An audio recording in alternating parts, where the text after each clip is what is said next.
The 1960s. For many of us who lived through it, it was a golden age. The drabness of the 50s faded, replaced by a vibrant explosion of freedom and possibility. But still, not many people remember Easy Rider thundering down the highway on his Harley, or the iconic Parisian graffiti during the May '68 protests. L'imagination au pouvoir. Imagination takes power. It felt like anything was possible. William Wordsworth, a British poet, once described the French Revolution as a time of pure bliss, especially for the young. There's a similar echo in the 60s. Social change crackled in the air, and equality seemed like the future.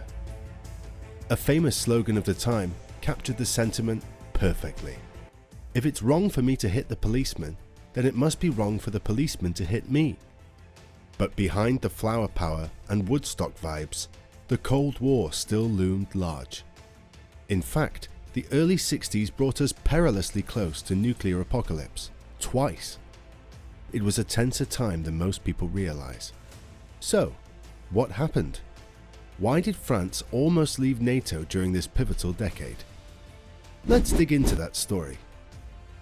October 1961. The Berlin Wall, a fresh scar across the city, cast a long shadow. US diplomats, used to waltzing through Checkpoint Charlie, were stopped cold. The post-war agreement guaranteeing free movement in Berlin seemed like a distant memory. The reason? A power play by Soviet leader Khrushchev and East German leader Ulbricht. They planned a separate peace treaty, essentially handing control of access to Berlin to the East Germans. The Americans saw this as an existential threat to West Berlin, a capitalist island surrounded by a communist sea. Tanks rumbled in from both sides, a tense standoff that stretched for nerve-wracking days. The East Germans had their reasons. A mass exodus was draining their population, with nearly a fifth fleeing through West Berlin in the late 50s. The wall, as brutal as it was, stemmed the flow. Neither side could back down. Then, just a year later, another heart-stopping moment. U-2 spy planes captured chilling images.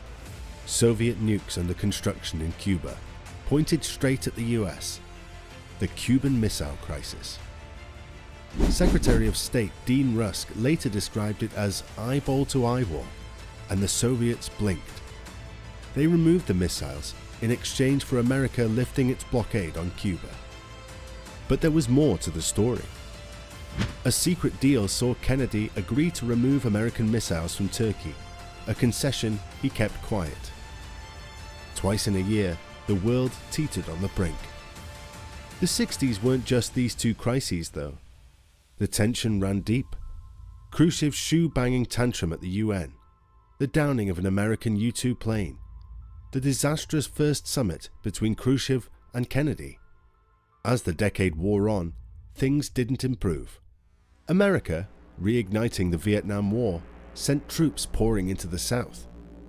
They saw it as a domino effect, a communist threat they had to confront head-on. With these escalating tensions, a question arose. Could NATO, the alliance meant to keep Europe safe, even hold together? The answer was most likely no. Lyndon Johnson saw the domino effect everywhere.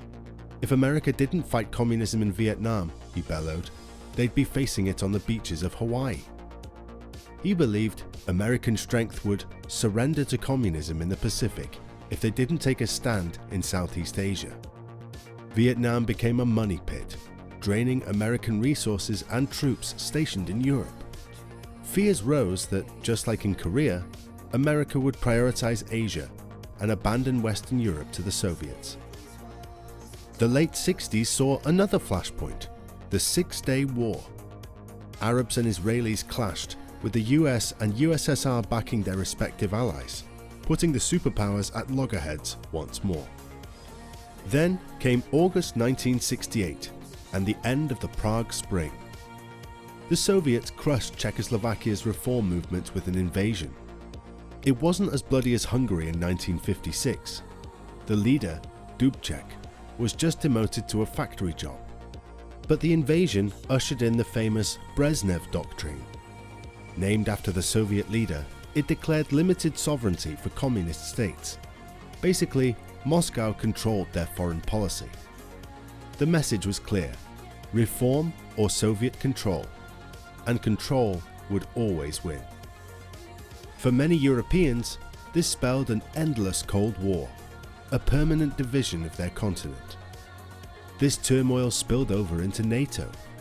Vietnam, like Bosnia in the 90s, was a major point of contention. Remember Korea? America had 18 allies fighting alongside them, including the UK, who took heavy losses. But in Vietnam, almost radio silence. A few Australians, some South Koreans, that was about it. Lyndon Johnson, desperate for help, even offered British Prime Minister Harold Macmillan a band of bagpipers if they'd just send someone. The Americans felt abandoned and resentful. There was another snag. By the late 50s, a new reality had set in. The US and USSR were neck and neck in the nuclear arms race. In the early days, NATO relied on a simple tripwire strategy: flood Europe with American nukes. One admiral even suggested deploying a staggering 60,000. It was cheap compared to building a massive army, but terrifying. The idea was, if the Soviets crossed the line, Europe would go nuclear. Pure deterrence by annihilation. But this strategy relied on one crucial assumption: the Soviets couldn't strike back at the US directly. In the 1950s, their rocket technology and long-range bombers were far behind America's. That's exactly why they put nukes in Cuba, to get close enough for their shorter-range missiles to hold the US hostage. Kennedy, running against Nixon in 1960, believed there was a huge missile gap.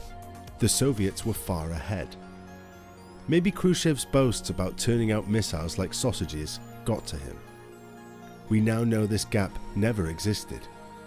America had a massive lead throughout Kennedy's presidency, with 17 times more long-range rockets than the Soviets. But one thing was clear: the Soviets would catch up. As General Omar Bradley said, "When they get a bomb to match our bomb, we better get an army to match their army." This was a bitter pill to swallow for Europe. If nukes were no longer a surefire deterrent, and America couldn't be counted on to risk itself with a nuclear response, Europeans would have to invest in expensive conventional forces. This meant the end of the economic boom times, the Wirtschaftswunder in Germany, and the Trente Glorieuses in France of the late 50s and early 60s. Even worse, Europe couldn't risk a conventional war on its soil. If the fighting happened there, not in America, Europe would be devastated. This went against the whole idea of deterrence, where both sides suffered equally if things went nuclear. There was another looming problem. With the Soviets catching up in the arms race, America might be tempted by a strategy called sanctuarization. Basically, a deal with the USSR to fight any war entirely in Europe. Neither side would attack each other's homeland with nukes, keeping their own people safe. Even Eisenhower, the biggest nuclear weapons fan, started to have doubts. He hinted that nukes might only be used to defend the US itself. Later, Henry Kissinger put it bluntly: no president would risk American lives for Europe. This resonated deeply with General de Gaulle, who had become French president in 1958. If America couldn't be counted on to nuke the Soviets to protect France, then why not build their own bomb? A French bomb, unlike Britain's which relied on the US, would be completely independent. Another thorn in NATO's side emerged in the 1960s with the Mansfield Amendments. Senator Mansfield, watching America strain under the weight of Vietnam and neglecting conventional forces, started a 2-decade crusade in the Senate. Every year, he pushed amendments demanding the US get offset agreements from Europe. These deals basically involved Europe giving America interest-free loans or credits to cover the cost of stationing troops there. By 1971, West Germany alone was handing over a cool $2 billion a year to the US. This sparked a debate that continues today in NATO and beyond. What's a fair share of the burden, and how do you measure it? France's growing disillusionment with NATO in this period is another reason the 60s stand out. And of course, it's often linked to that prickly French leader, the arrogant aristocrat Charles de Gaulle. We'll get into his role in a moment, but for historical accuracy, let's rewind to October 1956. The Suez Crisis, when Britain and France invaded Egypt to reclaim the Suez Canal from the Nasser, marked a turning point. The US, instead of backing their allies, pulled the plug. Eisenhower famously called the British and French "these guys" who were about to lose the entire Arab world for America. Back then, America still clung to the hope of wooing Arab leaders like Nasser away from the Soviets. The fallout was clear. Britain decided they'd never act alone without America again. In Paris, the message was interpreted differently. Never trust the Americans again. French Foreign Minister Christian Pineau summed it up. The Atlantic Alliance was the main victim of this affair. If our allies abandoned us in such difficult times, they would do so again if Europe was ever in danger. France's frustration with America wasn't new. They felt inadequately supported in Indochina in the 1950s, and later in Algeria. But with de Gaulle's return to power, this distancing from the US and NATO intensified. France remained a loyal ally during moments of crisis. They stood by their partners during Khrushchev's Berlin threats in 1958, the wall's construction in '61, and the Cuban Missile Crisis. But calm weather brought restlessness. The old idea of Europe as a third force, independent of both superpowers, resurfaced. Another source of tension emerged in the 60s. The Soviet invasion of Czechoslovakia, coupled with the Brezhnev Doctrine, made it clear. The Soviets wouldn't budge on a divided Europe.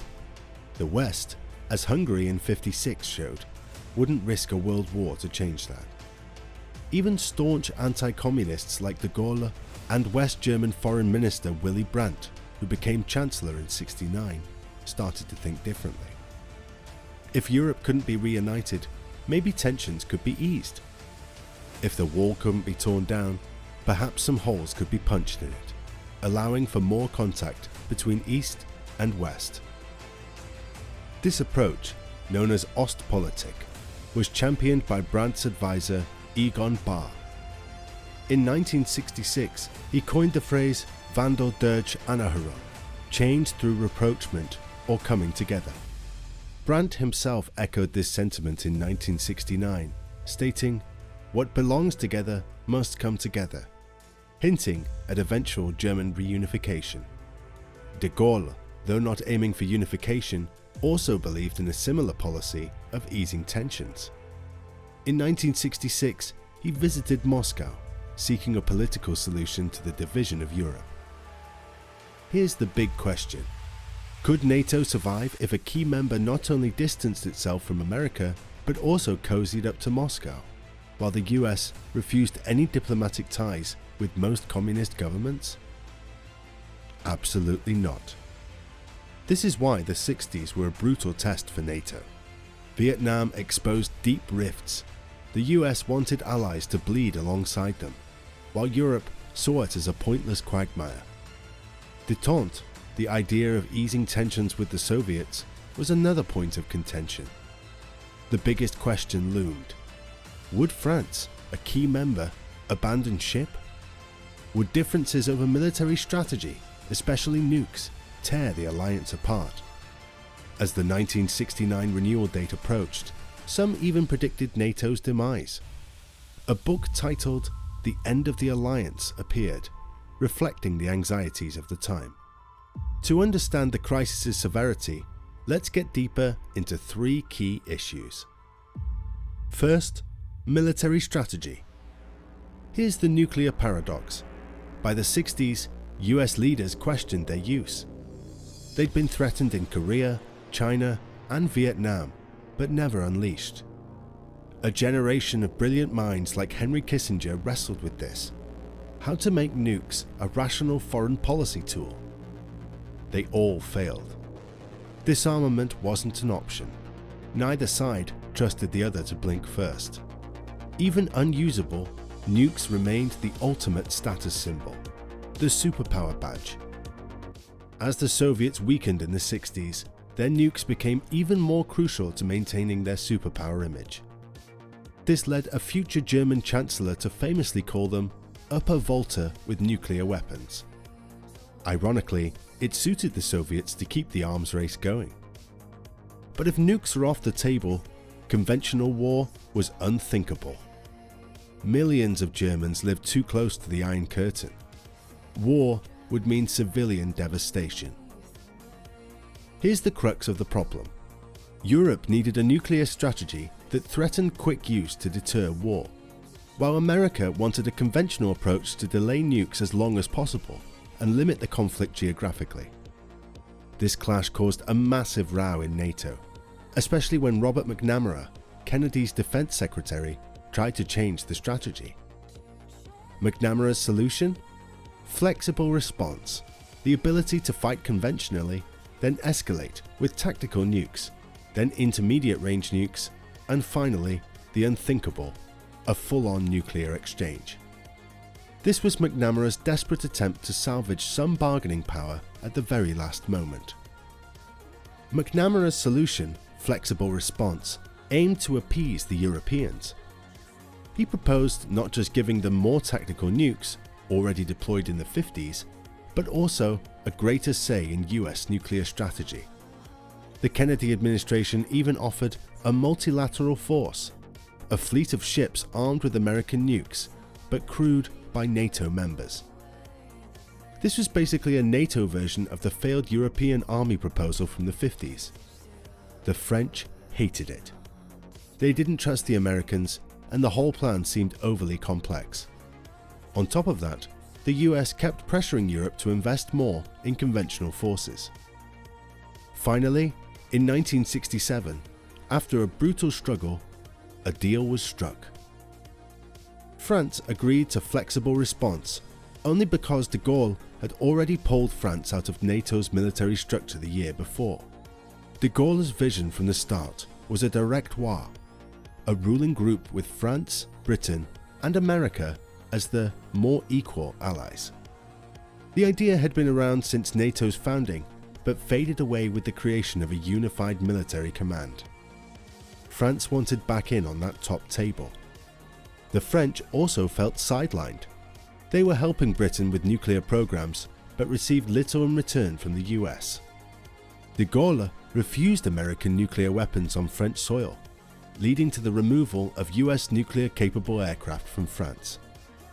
In 1959, he announced France would develop its own nuclear force, the Force de Frappe, and pulled the French Navy from NATO's Mediterranean Command. The real blow came in 1962. McNamara, who loathed independent nuclear programs, called the French effort dangerous, expensive, and lacking in credibility. De Gaulle retaliated in 1966 by announcing France's withdrawal from NATO's military structure and kicking out the military command, or SHAPE, from France. It's important to note that France didn't leave NATO entirely, only the military structure. NATO's civilian headquarters remained in Brussels. In a show of perhaps misplaced solidarity, the civilian headquarters actually moved to Brussels too. This left many old-timers pining for the wonders of Paris, according to our narrator. But as they say, that's life, or as the French might say, such is war. The French withdrawal from NATO's military structure was a dramatic move at the time. It wasn't great for NATO's image, especially towards the Soviets. Some might say it was inevitable. The French ambassador even later admitted de Gaulle was determined to leave, and explanations wouldn't have changed his mind. But was it really a disaster? Not necessarily. France stayed involved in areas they found beneficial, like air defense systems and nuclear tasks. They even kept personnel within NATO. One interesting consequence, France, feeling a bit like an outsider, might have actually gone above and beyond to prove their loyalty. This could explain their strong troop commitments in later operations like Yugoslavia and Afghanistan. Looking back, the French move might have even been a blessing in disguise. It allowed NATO to finally adopt the flexible response strategy. Smaller countries, previously overshadowed by the Big Three, gained more influence. We'll explore an example of this with the Harmel report in a moment. From a PR perspective, NATO also benefited. They showed they weren't like the Soviets, ruthlessly crushing dissent. De Gaulle could disagree without facing the fate of Alexander Dubček or Imre Nagy. This flexibility proved even more valuable later when dealing with disagreements from other members. So, instead of panicking, NATO downplayed the French move. They created a new committee to handle military matters without France, and life went on. Détente, the idea of easing tensions with the Soviets, was another major issue in the 60s. Germany and France in particular were determined to pursue this Ostpolitik approach. And with the riskier, flexible response strategy, it made even more sense. Relying solely on military might against a landlocked opponent like the Soviets wasn't ideal. Détente offered a way to reduce tensions, talk things out, and negotiate. This led to arms control talks, confidence-building measures, and more transparency. It was the start of what's still referred to with respect today, the Harmel exercise, a report by the Belgian foreign minister. His idea was that NATO should combine defense with dialogue, deterrence with détente. In other words, to survive, NATO needed to become more than just a military alliance. It needed a political dimension as well. It was the 1960s, and gone were the simple questions of the 40s and 50s. Would Germany rejoin the world? Would the Soviets storm Europe? Would America stay committed? The new threats were internal: disagreements over nukes, France's potential defection, and allies going rogue. The challenge wasn't just keeping the Soviets at bay, but managing the alliance itself. The Secretary General became a diplomat as much as a military leader, holding the alliance together as tightly as he could. This period also showed NATO's adaptability.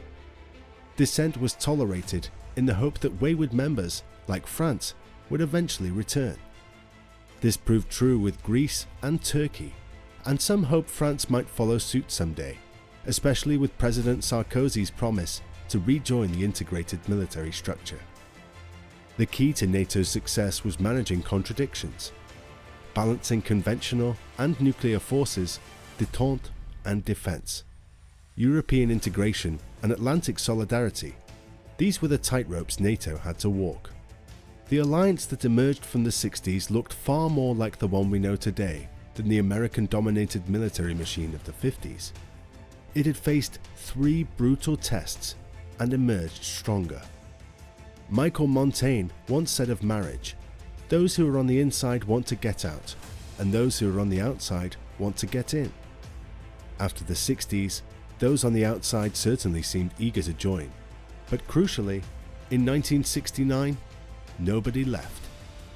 Despite the arguments and disagreements, when push came to shove, the alliance held. This doesn't mean there weren't tougher times ahead. The 1980s would bring a whole new set of challenges for NATO. The Intermediate Range Nuclear Forces, or INF, debate dominated discussions. The US and its allies worried about the threat posed by Soviet SS-20 missiles targeting Western Europe. They wanted to counter with their own cruise and Pershing missiles, but this sparked outrage across Europe. Huge protests erupted, with hundreds of thousands demonstrating against the deployment of these new weapons, fearing an escalation of the arms race. This wasn't just a fight with the Soviets, it was a fight for public opinion with NATO itself. The INF crisis exposed a deep rift between the US, determined to show strength, and European allies increasingly anxious about nuclear proliferation. It would take years of delicate negotiation before a breakthrough was finally reached, but that's a story for another time. As for France, they remained aloof from the INF debate, a reminder of the tensions that had almost split the alliance 2 decades prior. Could NATO survive these new divisions,